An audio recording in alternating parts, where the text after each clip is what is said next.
রোদ্দুর মধ্যে line. Good afternoon. দেখো, মানুষ গরিব হয়ে জন্মলে কতটা কষ্ট হয়, তাকে কতটা কষ্ট ভোগ করে বাঁচতে হয়। দেখো, এই ঠাটা পড়া রোদ্দুরের মধ্যে আমরা কিভাবে গাড়িগুলো নিয়ে রাস্তায় আছি।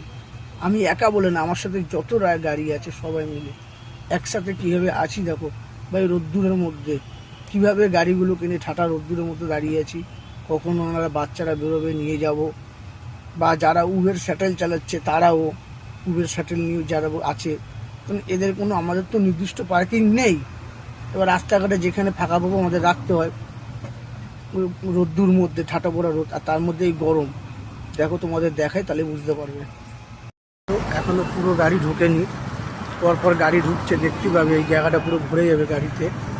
কীভাবে রোদ্দুরের মধ্যে গাড়িগুলো আছে, সবাই যারা গাড়ি চালায়, দেখেছো কতটা কষ্ট ভোগ করতে হয়। শুধু উবের স্যাটেল বলো বা আমি বলো বা আরও যারা স্কুলে তাই বলে না, যারা গাড়ির লাইনে আছে তাদেরই সবার ক্ষেত্রে কষ্ট। একে তো রাস্তায় পুলিশের অত্যাচার, তারপরে ঠাটা পড়া রোদ্দুর, তার মধ্যে গরমকাল। বুঝতেই পারছো মানুষ কত রকমের কষ্ট নিয়ে বেঁচে আছে, গরিব হলে বা ড্রাইভার লাইনে যারা আছে।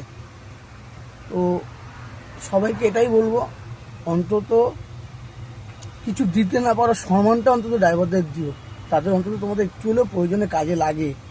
চলো, টাটা।